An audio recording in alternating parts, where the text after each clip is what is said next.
드레싱룸에 있는 장비 박스를 던지면서 펩한테 이렇게 소리쳤대요. 안녕하세요, 김진짜입니다. 얼마 전에 요 영상에서 축구 선수들 간의 갈등에 대해서 알아봤습니다. 근데 오늘은 선수와 감독 간의 갈등에 대해서 말씀드려볼까 해요. 과연 그들은 왜 싸웠을까요? 도대체 무슨 말들이 오고 가길래 그렇게 맞짱까지 뜬 걸까요? 재밌는 썰들만 엄선해서 싹 풀어보겠습니다.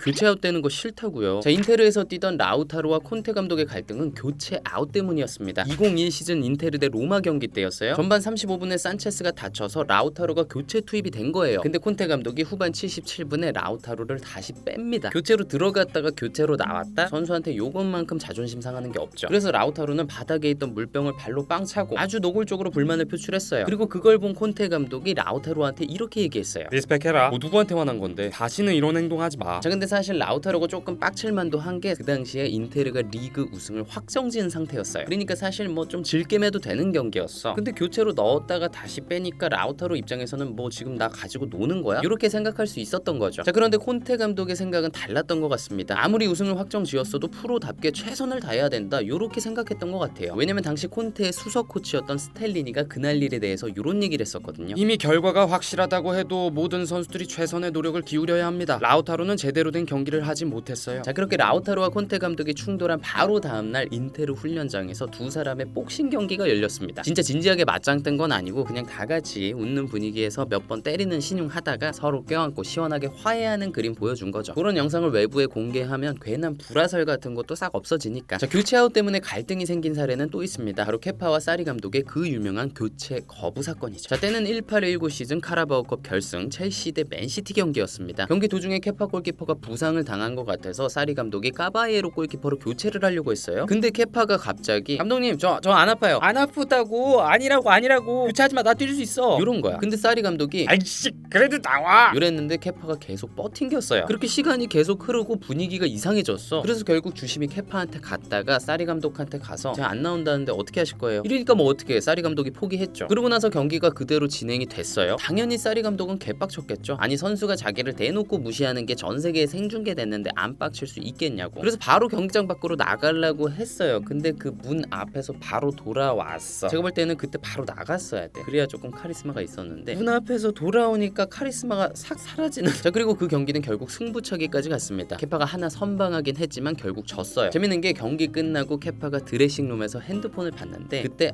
내가 세계적인 뉴스거리가 됐구나, 그걸 깨달았대요. 근데 큰일 났다고 생각한 거지. 그러면서 하는 얘기가 많은 사람들이 자기가 감독을 무시한 거라고 생각하지만 무시한 게 아니었다, 그렇게 뻥을 쳤어요. 그리고 나중에 자기 잘못을 다 인정하고 사리 감독, 동료, 팬들한테 진심 어린 사과를 했습니다. 자, 그리고 사리 감독은 케파를 따뜻하게 보듬어줬어요. 경기 후 인터뷰에서 자기는 케파가 다친 줄 알았는데 한 4분 후에 팀닥터가 오더니 안 다쳤다고 하더라, 내가 오해한 거다, 이렇게 카바를 쳐주셨어요. 참 따뜻하셔. 선발로 나가고 싶다고요. 자, 맨유로 돌아온 호날두와 테나흐 감독 간의 갈등은 선발 출전 여부 때문에 시작됐습니다. 자, 호날두가 맨유로 다시 돌아왔어요. 근데 맨유가 챔스를 못 나가니까 22-23 시즌 끝나고 챔스 나가는 팀으로 이적을 시도한 거예요. 근데 불발됐어. 이런 행동도 테나흐 감독이 곱게 볼 리가 없는데 심지어 가족 문제를 이유로 프리시즌에 불참을 했어요. 그러니까 몸 상태도 당연히 안 좋았겠죠. 그래서 시즌 초에 테나흐 감독이 계속 교체 출전을 시켰어요. 당연히 호날두는 불만이었겠죠.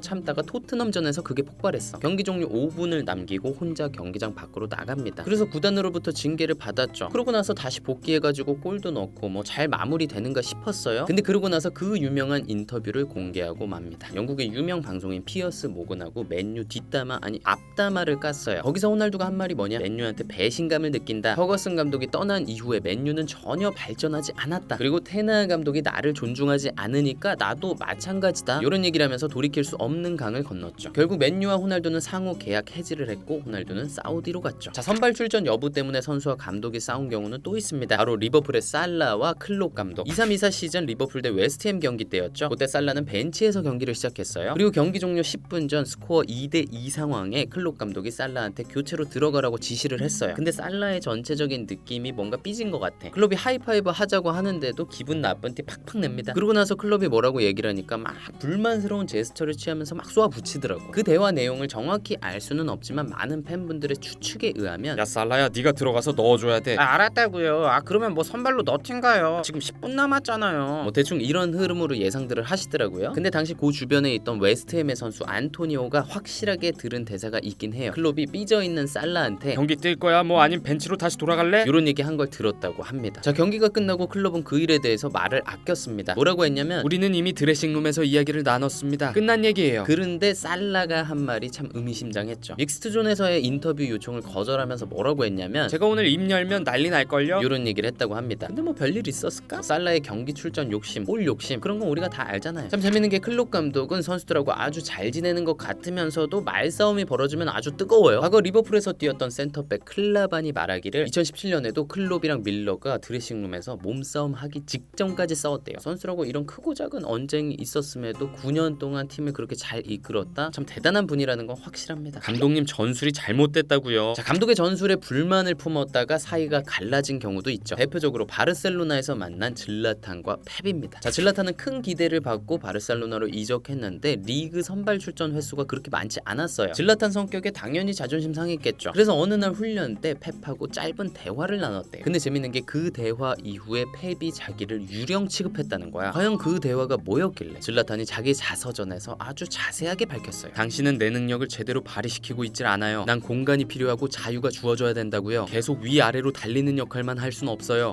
난 네가 그 역할을 할 수 있을 것 같은데. 아니요. 그럴 거면 벤치에 두는 게 나아요. 페라리를 사놓고 피아트처럼 타는 건 올바른 방법이 아니에요. 그래, 내 문제인 것 같네. 해결해 볼게. 자, 여기까지입니다. 이 대화 이후에 펩이 왜 질라탄을 쌩깠을까요? 제가 볼 땐 질라탄이 펩을 가르치려고 들어서가 아닐까 싶어요. 당시 분위기상 펩이 안 그래도 질라탄을 탐탁치 않아 했을 거란 말이죠. 다른 선수들이랑 다르게 워낙 개성이 강하고 자존심이 세니까. 근데 그런 선수가 갑자기 와가지고 저 잘못 쓰고 계신 거예요. 이러니까 펩이 속으로 생각했겠죠. 아, 얘는 감독 말을 들을 생각이 아예 없는 애구나. 설득해서 대례가 아닌 것 같은데. 자, 어쨌든 그 대화 이후에 펩은 질라탄을 계속 외면했고 경기에도 많이 출전시켜주지 않았어요. 그리고 결국 질라탄이 폭발을 합니다. 챔스 준결승에서 인테르한테 지고 나서였어요. 드레싱룸에 있는 장비 박스를 던지면서 펩한테 이렇게 소리쳤대요. 당신은 남자도 아니야. 무리뉴한테 열등감이나 있지. 지옥에나 가버려. 선을 굉장히 많이 넘은 거죠. 근데 펩은 그냥 듣고만 있고 아무 대꾸도 하지 않았대요. 그 날라간 장비 박스를 그냥 도로 제자리에 갖다 놨다고 합니다. 자, 그리고 나서 질라탄은 밀란으로 이적하게 됐어요. 재밌는 게 펩이 그때 이런 얘기를 했습니다. 질라탄을 지도해서 기뻤습니다. 그로부터 많은 것을 배웠어요. 그와는 아무 문제가 없었습니다. 이러면서 불화를 덮었어요. 반면에 질라탄은 뭐라고 했냐? 코치로서 펩은 환상적이었습니다. 하지만 그는 남자가 아닙니다. 이렇게 대놓고 깠어요. 참 끝까지 자기 성격들 나와요. 한 사람은 물처럼 차갑고 다른 한 사람은 불처럼 뜨겁고 그냥 둘이 너무 안 맞는 거야. 같이 있으면 안 돼. 자, 아이러니하게도 펩은 질라탄을 내보내고 나서 바로 다음 시즌에 역대 최고의 팀을 만듭니다. 그리고 맨시티에서도 비슷한 일을 반복했어요. 당시 세계 최고의 풀백으로 여겨졌던 칸셀루가 선발로 못 나가니까 막 삐지고 팀 분위기 해치고 그러니까 과감하게 미넨으로 보내버렸어. 그리고 나서 또 트래블 했잖아요. 진짜 펩 팀에는 꼭 있어야 되는 선수는 없는 것 같아요. 너 태도가 마음에 안 든다고. 자, 맨유에서 뛰던 포그바와 무리뉴 감독 간의 갈등은 포그바의 태도 때문에 시작됐습니다. 시즌 중에 부상당했는데 맨체스터에서 재활에 집중하는 게 아니라 저기 마이애미로 가버려요. 뭐 놀러 간 거야 뭐야? 그리고 몇몇 선수들이랑 맨날 몰려다니면서 춤추고 히덕거리고 거기다가 경기력은 들쭉날쭉해. 그러니까 무리뉴 감독이 좋아할 리가 있나요? 마음에 안 들지. 자, 그리고 어떤 날은 맨유가 경기에서 졌어요. 그날 포그바가 명단 제외였어. 근데 경기 끝나고 인스타에 실실 웃는 셀카를 올렸네? 이거 뭐야? 뭐 자기 없이 팀이 졌으니까 좋다 이거야? 그래서 막 또 한바탕 난리가 난 거예요. 근데 그때 포그바의 변명이 진짜 기가 막혔어요. 그 웃고 있는 사진을 경기 중에 올린 건데 와이파이가 제대로 안 터져서 경기 끝나고 업로드가 됐대. 자, 거기다가 포그바는 무리뉴의 수비적인 전술에 대한 불만을 언론에 내비치기도 했어요. 홈에서는 공격 축구 해야 된다. 여기 올드 트래포드다. 공격 좀 하자. 자, 그렇게 두 사람의 긴장감이 계속 고조되다가 결국 무리뉴 감독이 그 유명한 바이러스 발언을 하게 됩니다. 무리뉴가 다른 선수들 다 있는데 이렇게 얘기했대요. 포그바, 너는 선하고 정직한 사람들의 정신력을 죽여. 넌 바이러스야. 워딩이 좀 세긴 해요. 자, 그 이후에 무리뉴 감독은 경질이 됐고 포그바는 다음 감독인 솔샤르 밑에서 또 잘 했습니다. 그리고 시간이 흐르고 흘러서 결국 도핑에 걸려 버렸습니다. 4년간 출전 정지예요. 사실상 축구 선수 생활이 거의 끝났다고 볼 수 있습니다. 이 소식을 듣고 무리뉴 감독은 어떤 생각을 했을까요? 자, 아스날에서 뛰던 오바메양과 아르테타 감독의 갈등도 태도 문제에서 비롯됐습니다. 오바메양은 여러 번 훈련에 지각했고 엄마가 편찮으시다는 이유로 프랑스에 갔다가 예정된 날짜보다 늦게 돌아왔대요. 프로답지 못한 태도를 계속 보인 거죠. 그래서 결국 아르테타 감독은 오바메양한테 샤우팅 한번 세게 때리고 바르셀로나로 보내버렸는데 여기서 재밌는 포인트가 뭐냐? 아르테타 감독이 오바메양이 잘못한 거를 하나하나 다 기록해서 문서화를 했다는 거예요. 몇 월 며칠 몇 시 훈련에 몇 분이나 지각했는지 또 자기랑 개인적으로 나눈 대화에서 오바메양이 뭐라고 했는지 그걸 싹 적어놨대요. 그리고 나중에 구단에다가 그걸 제출했답니다. 왜 이 선수를 방출시켜야 되는지에 대한 대한 증거 자료로 활용을 한 거죠.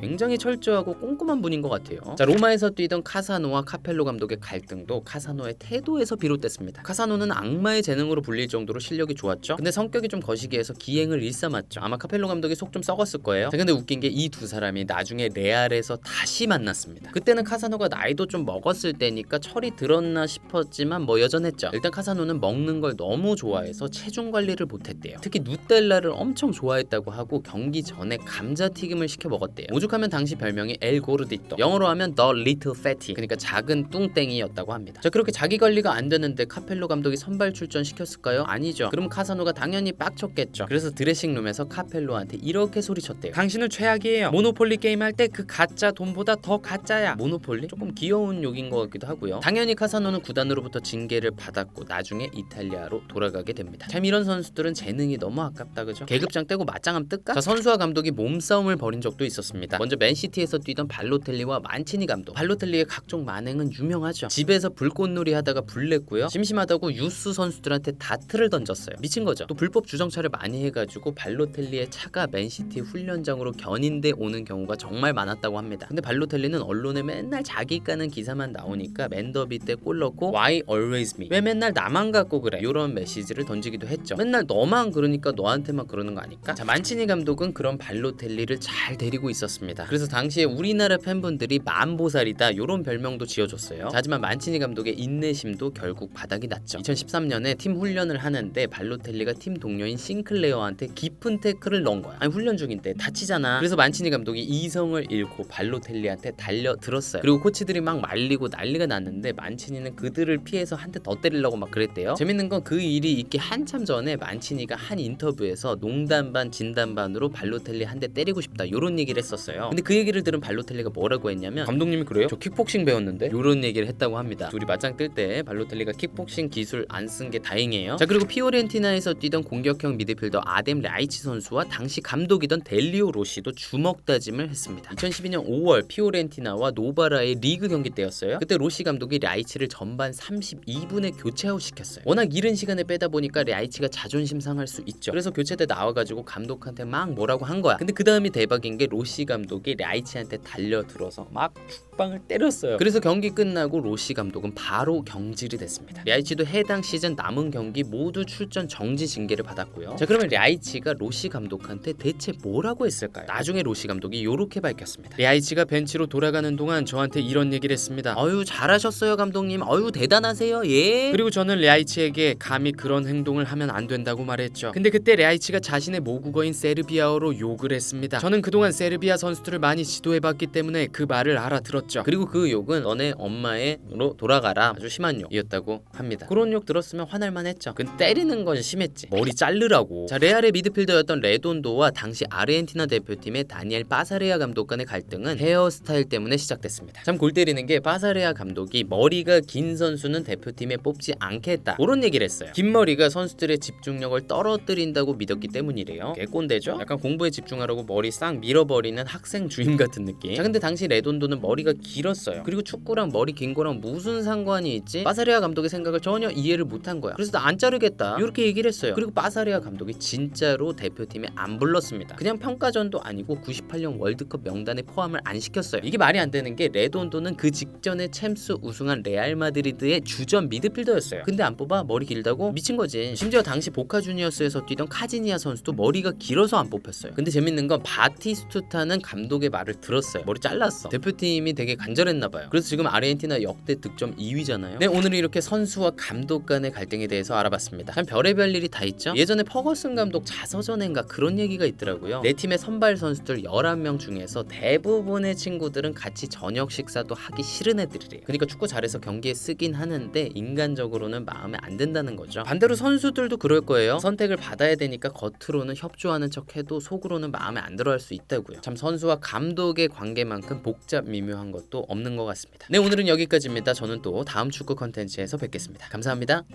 뿅!